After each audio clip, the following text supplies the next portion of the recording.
Muito bem. Olá, você que está me assistindo. Seja muito bem-vindo a mais um dos nossos vídeos. Nesse vídeo, nós queremos mostrar, basicamente, que todo domínio euclidiano é um domínio com máximo divisor comum, né? Nos vídeos anteriores, nós já vimos a definição de máximo divisor comum, né? Nós já vimos, por exemplo, que todo domínio de fatoração única, ele é um domínio com máximo divisor comum, ou seja, quaisquer dois elementos, você sempre pode determinar o máximo divisor comum. Isso também vale para domínios de ideais principais. E agora nós vamos ver que esse conceito também é possível de se definir em domínios de domínios euclidianos, ou seja, que todo domínio euclidiano é um domínio com um máximo divisor comum. E o lado bom disso, o lado bom de trabalhar com domínios euclidianos é que há um método extremamente prático para você determinar o máximo divisor comum entre dois elementos. Ele é muito prático. Ele pode não ser fácil dependendo de qual domínio euclidiano você está, em qual domínio euclidiano você está trabalhando. Tudo depende da dificuldade de se trabalhar no domínio em questão. Quando você está trabalhando com o domínio dos números inteiros, é relativamente simples, né? Porque são números, a gente está habituado, as contas não são lá tão difíceis de se fazer. Quando você trabalha, por exemplo, com polinômios, putz, aí a coisa já fica um pouco mais difícil, né? Porque a divisão de polinômios é mais difícil, a multiplicação ela é bastante complicada, não é simples de fazer contas em alguns domínios. Idem para os domínios para os inteiros gaussianos, né? Embora seja são números complexos, então tem toda aquela parte de quadrado de menos um, a multiplicação é aquele jeito meio estranho, e etc. Né? Mas enfim, então tudo, as contas vão depender, o método prático que nós vamos apresentar, ele é extremamente prático, mas ele pode não ser fácil dependendo do seu domínio, tá certo? Mas é basicamente isso que nós vamos fazer na aula de hoje, né? No vídeo de hoje, né? Mostrar que todo domínio euclidiano é um domínio com MDC e então apresentar um método prático para que você determine o máximo divisor comum entre quaisquer dois elementos, né?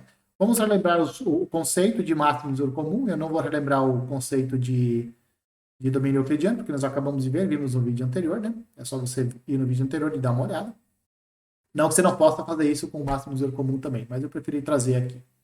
Então vamos tomar A e B, dois elementos não ambos nulos num domínio. Nós vamos dizer que um elemento D ele é um máximo divisor comum de A e B se o D satisfaz as seguintes propriedades.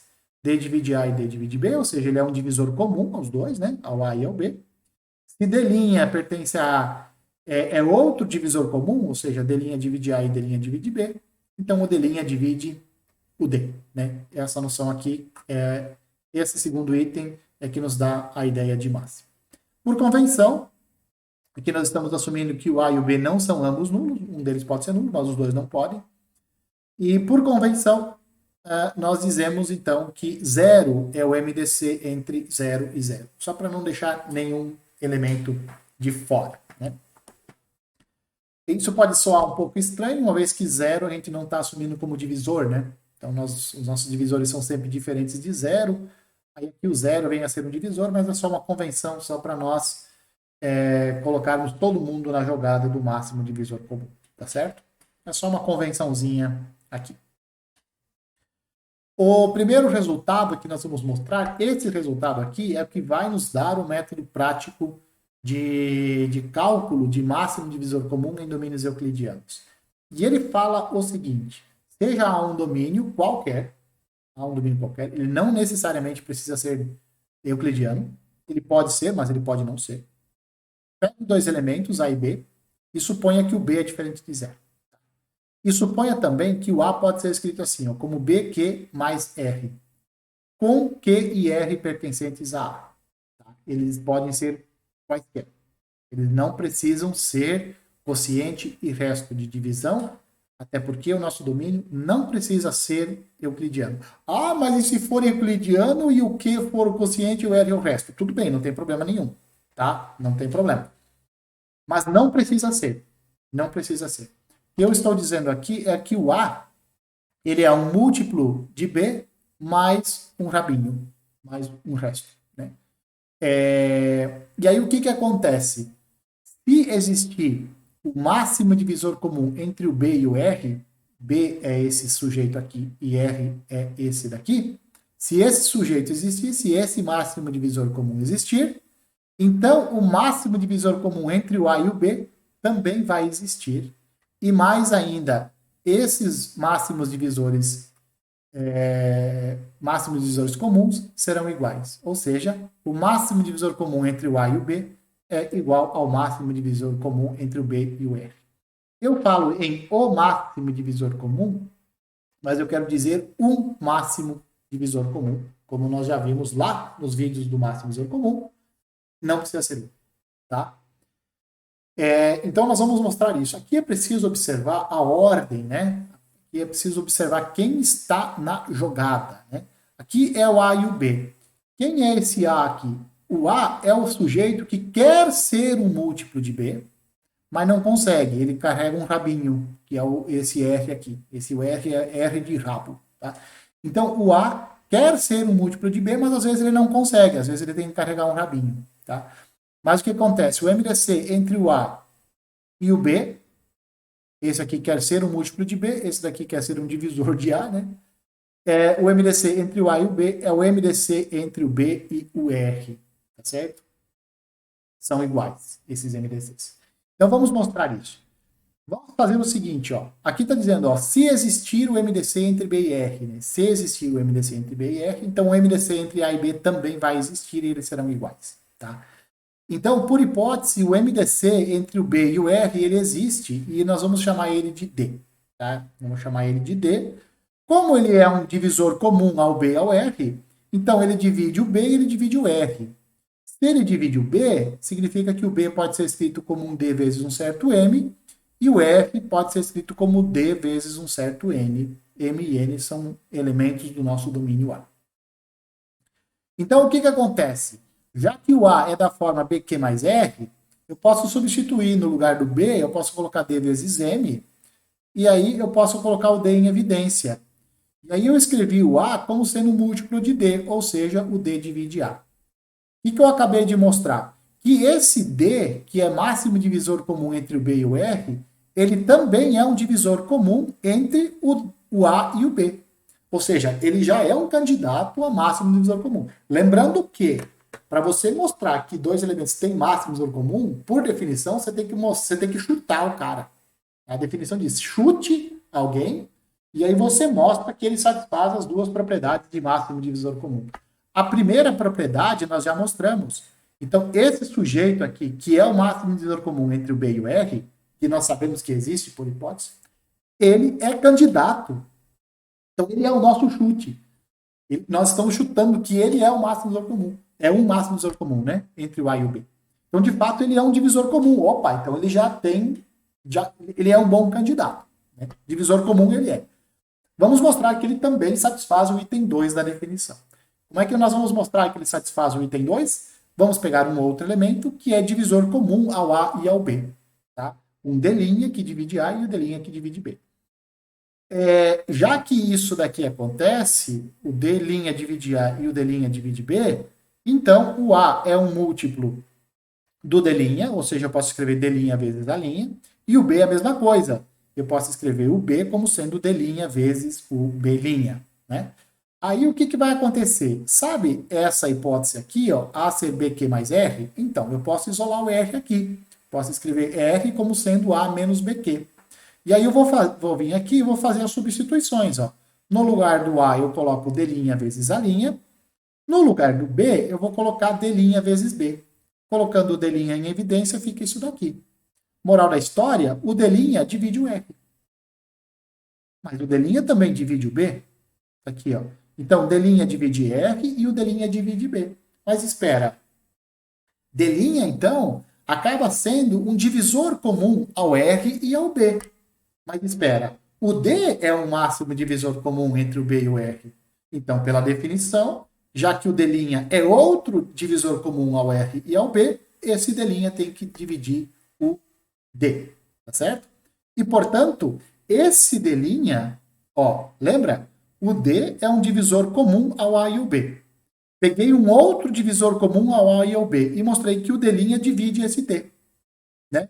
Então, o D tem que ser máximo divisor comum, um máximo divisor comum entre o A e o B, e ele é exatamente um máximo divisor comum entre o B e o E. Tá? Então, recapitulando aqui, se o D é um divisor comum de B e R, o D é um divisor comum de A e B. Tá? Se existir um outro divisor comum ao A e ao B, você mostra que esse outro divisor também divide o D. Bom, então o D é um MDC entre o A e o B. O mesmo D é máximo divisor comum do A e do B e também do B e do E. Então eles são iguais. E agora o corolário disso é que se você tem um domínio euclidiano, com norma delta, se A e B estão em R e B é diferente de zero, se R é o resto da divisão de A e B, então o MDC entre o B e o R existe. Se o MDC entre o B e o R existe, então o MDC entre o A e o B vai existir também, e eles serão iguais. Isso é consequência daqui, ó, né? Se você está num domínio euclidiano com norma delta, né? Então, todo elemento A pode ser escrito como BQ mais R, né? Um B diferente de zero, é claro. E aí nós aplicamos esse teorema aqui. Se o MDC entre o B e o R existe, então o MDC entre o A e o B existe e eles são iguais. Né? É literalmente a tradução desse resultado aqui para domínios euclidianos. O que esse corolário nos diz? Ele é interessante, ele é extremamente interessante o que ele fala. Ele diz o seguinte, ó, em um domínio euclidiano, o máximo divisor comum entre o dividendo e o divisor, porque A é dividendo, B é divisor, Q é o quociente e R é o resto, o MDC entre o dividendo e o divisor é igual ao máximo divisor comum entre o divisor e o resto. Então você pega o A, divide pelo B. Você vai encontrar um quociente e o resto. Para o cálculo do MDC, o resto não importa. Né? Quer dizer, desculpa, o quociente não importa. O resto é que importa. Então, o MDC entre o A e o B é igual ao MDC entre o B e o R. Tá? Então, esse é o resultado. Quando, é claro, quando o MDC entre o B e o R existir. Porque pode não existir. Nós vamos mostrar que existe. Tá? Vamos lá. Esse resultado, esse corolário, ele pode ser aplicado diversas vezes para você determinar o máximo divisor comum entre dois elementos. Né? Então, se você não sabe o máximo divisor comum entre o A e o B, calcula o MDC entre o B e o R. Ah, mas ainda não sei fazer um bom chute. Então, entre o B e o R, você faz a divisão de novo e encontra um novo resto. Chama ele de R'. Aí o MDC entre o B e o R vai ser o MDC entre o R e o R'. Mas ainda não consegui determinar um bom, não ficou bom ainda para determinar um MDC. Aí você vai fazendo sucessivas divisões. Né? Nós vamos fazer isso na sequência. Quer dizer, nós vamos aplicar esse corolário aqui diversas vezes, uma atrás da outra, e com mais detalhe agora no que segue. Esse é exatamente o método prático para você determinar o máximo divisor comum em um domínio euclidiano. Então vamos tomar A um domínio euclidiano. Delta é a norma que nós vamos utilizar. R0 e R1 são elementos do nosso domínio. E eu vou supor que o R1 é diferente de zero. Tudo bem? Nós vamos aplicar o resultado anterior, o corolário anterior, sucessivas vezes, para determinar, então, o máximo divisor comum entre o R0 e o R1. Daqui a pouco vai ficar claro por que eu usei R0 e R1. Aguenta um pouquinho. Por que você não usou A e B? Não, você já vai ver por que é R0 e R1. Então vamos lá. Primeira coisa, vamos observar que nós podemos assumir que o R1 é diferente de zero, porque se ele for zero, o MDC entre o R0 e o R1 vai ser o MDC entre R0 e R, entre R0 e 0, e o R0. Independente se o R0 for zero ou diferente de zero, vai dar R0. Então, nós podemos assumir, de fato, que o R1 é diferente de zero. Como ele é diferente de zero, eu posso pegar o R0, posso dividir ele pelo R1, vou achar um certo quociente, que eu chamei de Q1, e um certo resto, que eu chamei de R2. E aí, esse R2 eu tenho controle sobre ele. Ele está relativamente controlado. Ou esse resto é zero, ou a norma desse resto R2 é menor do que o R1, que é o cara que eu dividi. Ó, tá vendo? R0 é o dividendo, R1 é o divisor, Q1 é o quociente, R2 é o resto dessa divisão. Tá? Então, a norma do resto tem que ser menor do que a norma do divisor, ou então o resto é zero. Então, agora vamos começar. Como nós temos duas possibilidades, se o R0, se o R2 for zero, ou seja, se esse termo aqui não existe, então o R1 ele divide o R0.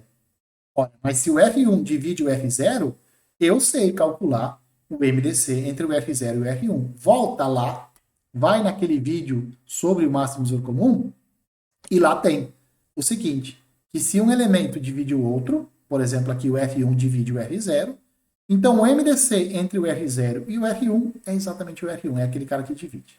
Tá? Bom, isso para o caso em que o R0 for zero. E se o R0 não for zero?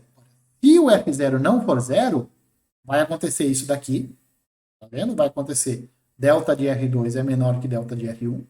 E eu posso pegar esse resto, desculpa, eu posso pegar esse R1 aqui, esse R1, posso dividir ele pelo R2, eu vou conseguir um quociente, que eu vou chamar de Q2, e um resto, que eu vou chamar de R3.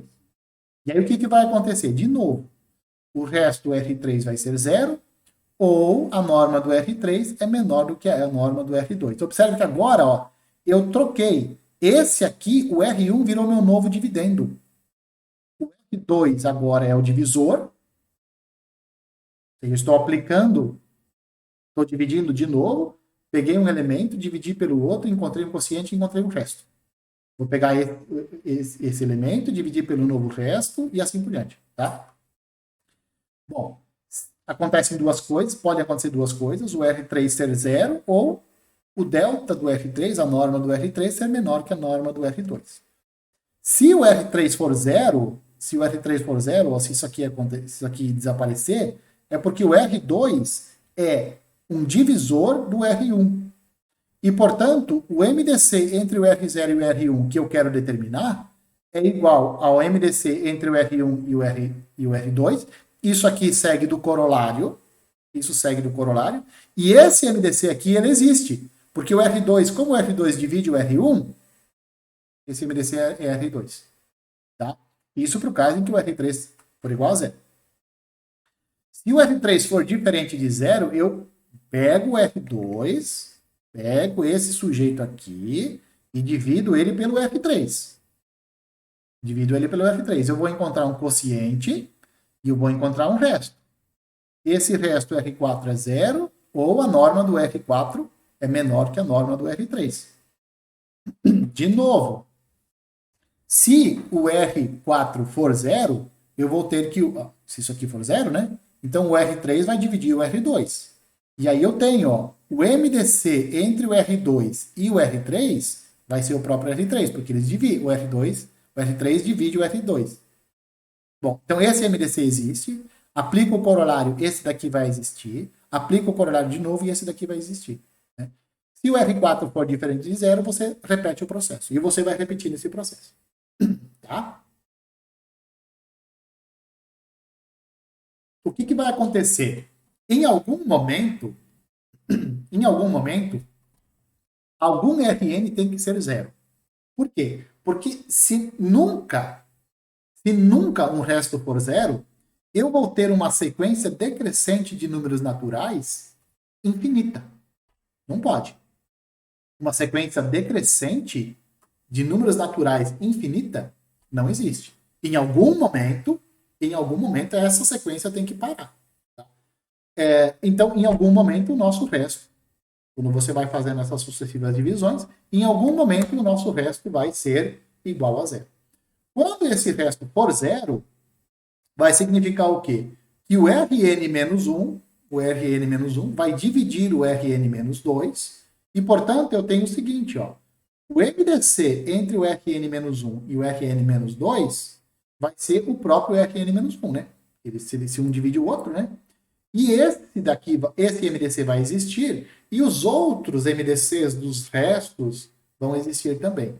E logo, o MDC entre o R0 e o R1, que eram os originais, vai existir, certo? Então, por isso que eu falei para você, é um método prático. Você vai fazendo sucessivas divisões, vai dividindo, até você chegar num resto ser igual a zero. Bom, o resto anterior é o MDC entre os dois sujeitos originais, né? Porque nós estamos aplicando diversas vezes esse corolário aqui, ou então esse teorema. Vou mostrar o teorema de novo. Aqui, ó, esse corolário, ou esse teorema aqui. Esse teorema. Né? Vamos fazendo sucessivas divisões e aplicando esse resultado. Vou aplicando isso daqui também, né?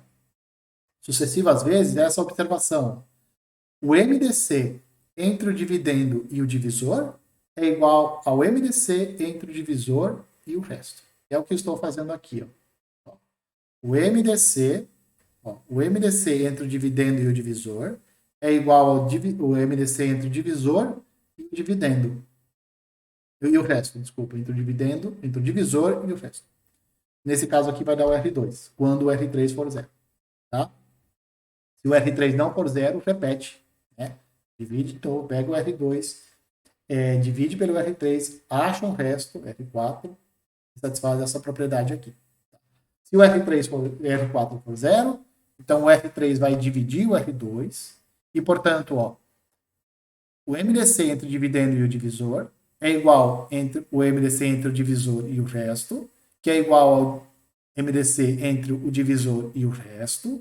No caso aqui vai ser R3. E assim você vai fazer. Tá? Esse esquema, esse processo que eu acabei de descrever para vocês, ele é muito difícil de entender do jeito que ele está. Então, nós vamos trazer uma tabela, um esquema prático para calcular isso, né? Uma maneira tabelada, vamos dizer assim. Fazendo sucessivas divisões. Vamos lá. Ó, aqui está o número de passos, o número de interações. Aqui estão os R's e aqui estão os Q's. Tá? Então você começa com o R0 e com o R1. Tá vendo por que eu não chamei de A e de B? Por que eu chamei de R0 e de R1? Porque aí você consegue colocar isso numa tabela interativa, né, que tem interatividade. Então vamos lá. Você pega o R0 e divide ele pelo R1. Isso vai te produzir um certo quociente e um certo resto. R2. E aí você pergunta, esse R2 é zero? Se ele for zero, R1 vai ser o MDC. Do R0 e do R1. Ah, o R2 não é zero. O R2 é diferente de zero. Beleza. Você pega o R1, divide ele pelo R2. Isso vai te dar um quociente e isso vai te dar um certo resto. Você olha para o resto. Se o resto for zero, esse R2 vai ser o MDC. Entre R1 e R2, que vai ser igual ao MDC entre R0 e R1. Pelo corolário. Ah, o R3 não deu zero. Ah, não deu zero? Então você pega o R2, divide pelo R3. Isso vai te produzir um quociente Q3 e um resto R4. Tá? E aí você olha para o R4. Ah, o R4 é zero. Beleza. Então o R3 é o MDC que você estava procurando. Por aplicação do corolário. E assim por diante. Você vai fazendo isso, vai fazendo, até encontrar um certo resto que vai ser zero. Isso vai acontecer. Isso vai acontecer. Senão, essa sequência decrescente de normas aqui, ela vai ser infinita nos naturais. Sequência decrescente infinita nos naturais não existe. Então, em algum momento, o Rn vai ser zero. Tá? Quando o Rn for zero, esse resto anterior aqui é que vai ser o MDC que você vai estar procurando, que é o MDC entre o R0 e o R1. Olha só, em cada passagem, o RK é, lembra? Quando você faz aqui as divisões, esse é o dividendo, esse é o divisor, esse é o quociente e esse é o resto.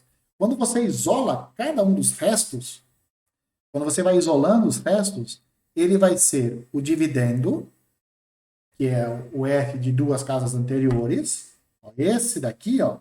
Ó, tá vendo? Vamos pegar esse primeiro aqui. R0 é o dividendo, R1 é o divisor, Q1 é o quociente, esse aqui é o resto. Isola o resto. R0 é R1 vezes Q1 mais o R2. Isolando, vai dar R2 igual a R0 menos R1 Q1. E assim por diante. Assim para todos eles. Então, cada resto vai ser o resto de dois passos anteriores menos o resto anterior vezes o quociente anterior. Isso para todo K maior ou igual a 2. E no pior dos casos, aqui vai dar R0. Beleza? Isso é uma informação importante. Então, o que nós temos? Nós temos um método prático agora para calcular o MDC. Você vai fazendo sucessivas divisões. Certo? Trazemos um exemplo aqui para vocês. Trouxemos, não sei. Nos inteiros gaussianos. Olha que legal. Nos inteiros gaussianos, nós vamos calcular o MDC entre menos 72 mais 55i e 25 menos 33i. E nós vamos mostrar que isso é 1 menos i. Certo? Como que você fez isso? Assim. O que você está fazendo? Vamos lá. Esse aqui é o nosso R0 e esse aqui é o nosso R1. Peguei esse sujeito, dividi por aquele, achei esse quociente, achei esse resto. Deu zero? Não. Pego esse, divido por aquele, achei esse quociente, achei esse resto. Deu zero? Não. Pego esse camarada, divido por esse, acho esse quociente, 2 mais i, e esse resto, 3 mais i. Deu zero? Não. Pego esse daqui, divido por ele, acho esse quociente, achei esse resto. Deu zero? Não. Pego esse daqui, divido por ele, acho esse quociente aqui de baixo, e o resto deu zero. Ah, deu zero? Acabou. Acabou aqui, né? Então, esse cara aqui, ó, o menos i, vai ser, então, o máximo divisor comum entre os dois elementos originais. Porque esse sujeito é o MDC entre ele e ele, que é igual ao MDC entre esses dois, MDC entre esses dois aqui, MDC entre esses dois, que é igual ao MDC entre esses dois aqui. Aplicando aquele corolário sucessivas vezes. Para finalizar, olha só, esse daqui é legal, hein? MDC entre 1250 mais 850i e 720 mais 256i. Nós vamos mostrar que isso aqui é igual a menos 1, tá? Ou seja, esses números eles são primos entre si. Por que eles são primos entre si? Porque como o MDC nós vamos calcular que ele vai dar menos 1, qualquer associado a ele, e esse cara é um invertível, né? Esse cara é um invertível nos inteiros gaussianos. Então, esses dois elementos, eles são primos entre si. Tá? O MDC deu um invertível. Como o menos 1 é um MDC, se for conveniente, você pode multiplicar esse menos 1 por qualquer outro invertível. Qualquer outro invertível, e vai te dar também um MDC. Qual é um outro invertível? Qual invertível você pode multiplicar? Eu posso multiplicar, por exemplo, por menos 1. Se eu multiplicar esse MDC por menos 1, eu vou ter o MDC igual a 1. Outro invertível também que existe é o i. Eu posso multiplicar isso aqui por i, e aí eu tenho que o MDC vai ser menos i. Se eu multiplicar esse MDC por outro invertível, que no caso é o menos i, então esse MDC vai dar o próprio i. Mas qual dos MDCs eu vou utilizar? O menos 1 e o menos i. Tanto faz. Você escolhe. O que for melhor para você. O que é melhor para você? 1. Então tudo bem. Então pode ser 1. Tá. Quando você for fazer contas. Como é que nós fizemos isso? Olha só. Sucessivas divisões. Pegamos os dois originais, dividi um pelo outro, deu esse quociente e esse resto. E fomos fazendo as sucessivas divisões. Olha só. Na décima interação, nós encontramos um resto igual a zero. Se esse resto deu zero, o anterior é que é o MDC. E aí você fala assim, putz, cara, mas fazer essas sucessivas divisões para inteiros gaussianos é chato, é difícil. Realmente é difícil. No vídeo anterior eu já comentei com vocês que nós temos uma tabela, uma planilha eletrônica, né, em Excel ou qualquer planilha equivalente a ela, né, BR Office, por exemplo, onde nós mostramos, onde nós aplicamos e nós calculamos os MDCs. Nós sabemos calcular, então, MDCs a partir de uma planilha. Você dá a entrada dos dois números inteiros gaussianos que você quer determinar o máximo divisor comum e a tabela dá para você o máximo divisor comum, certo? Eu ainda não vou apresentar ela para vocês, essa tabela, porque tem mais coisas ainda por vir. O que tem por vir? Teorema de Bezout, que é o assunto do próximo vídeo. Beleza? Um abraço a todos e eu espero que vocês me vejam nos próximos vídeos.